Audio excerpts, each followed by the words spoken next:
Hey guys, welcome to my channel. In today's video we are going to learn how to make our TikTok account public. This is when you have turned your account to private and you want to turn it back to public.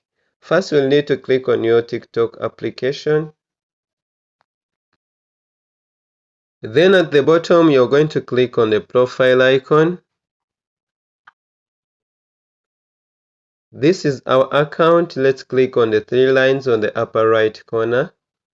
Then click on the settings and privacy. Scroll down and click on private account under visibility here.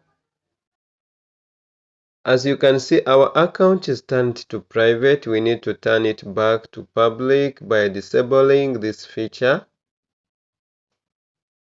Then we are going to switch to public.